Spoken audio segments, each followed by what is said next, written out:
I'll invite you up here if you want to try it up here on the board so you can actually hear yourself. That'd be a lot of fun. But first what I'm going to do is I'm going to get up on my toes and just stand on your toes. That's all there is to that. That's pretty easy. And then walk in place. All right? Now, you're hearing more bass out of one foot than the other. And that's why I'm going to rewire my pickups, because that's a problem. But those are both, that's what we're doing, is we're just going to sit there and walk in place.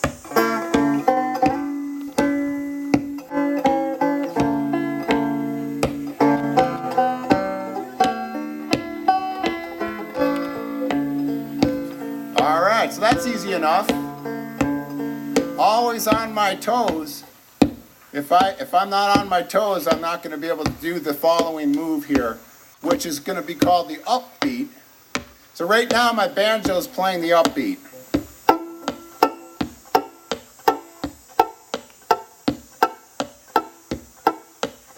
All right, well now I want my heels to play the upbeat, so here's what I'm going to do.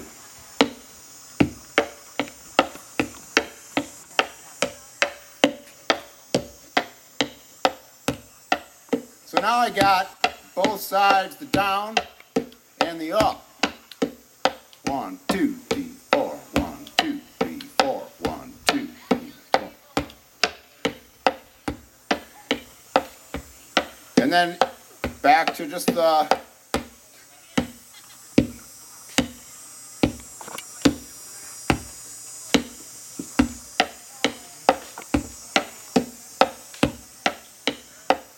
Alright, so that's the next move right there.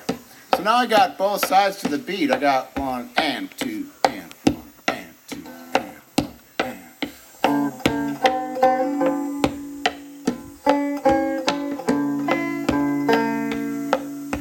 and the last little move here, the third and final little step, is letting that toe bounce on its way back. And that's what gives it a little stuff, you know, because this could get a little pedantic. You know, we kind of want to mix it up.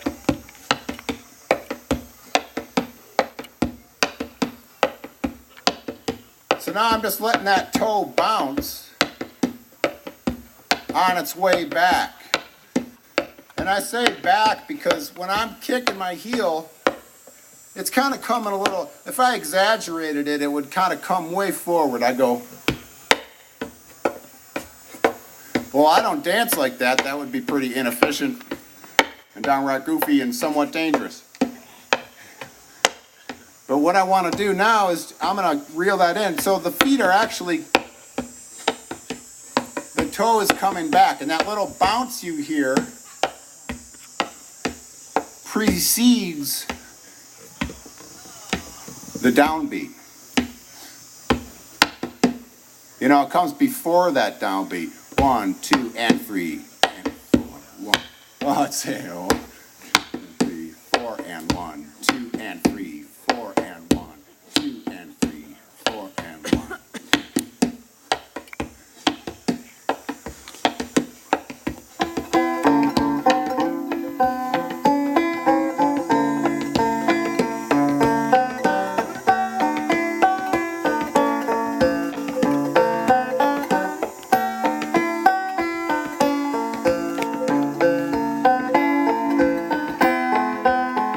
Sometimes I'll stop. So I'm just going to go ahead and play this tune. And I'm going to be kind of weaving this step around the banjo and around the vocal too. You know, so I might stop this altogether and keep my rhythm sort of going and just jump into that. And then I want to come back in. Then I get that opportunity to come back in.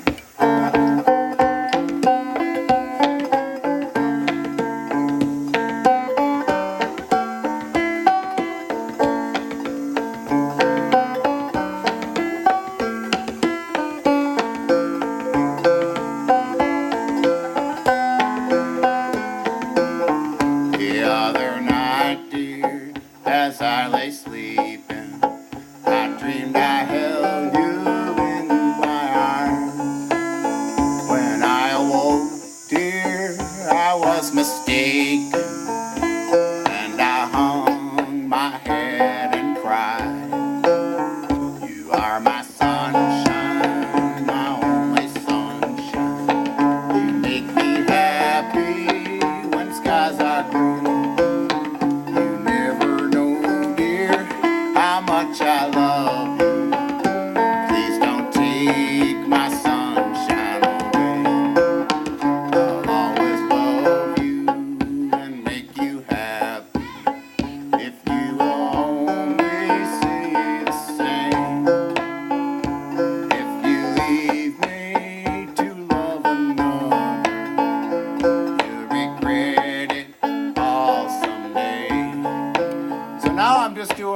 something with this one foot, you know.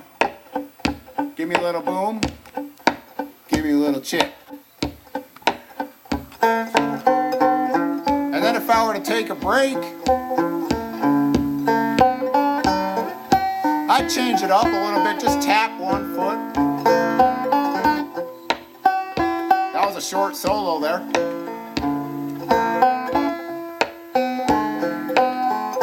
And now we're going to rock it.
Song for my 6-year-old niece a few years ago, and I'll be darned if she didn't improve the song, folks. She made up her own ending and she whipped that out and she sang her own ending. I said to her, I said, would you do that again, please? You know what she said?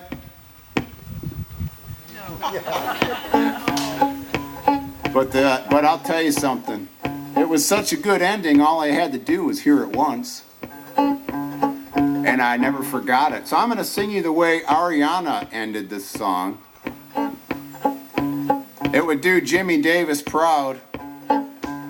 He's the fella who said he wrote the song. He was the governor of Louisiana, and he used this song as a theme song for his gubernatorial campaign. He used a whole lot of fancy words. And it helped him win the election. And he told people back then that he wrote it. Well, history has since raised the question that he perhaps paid for it. He bought it.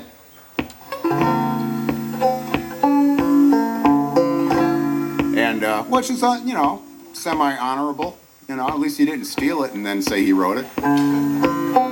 Anyway, Jimmy Davis, so he wrote this song to the governor's mansion of Louisiana back in the 30s.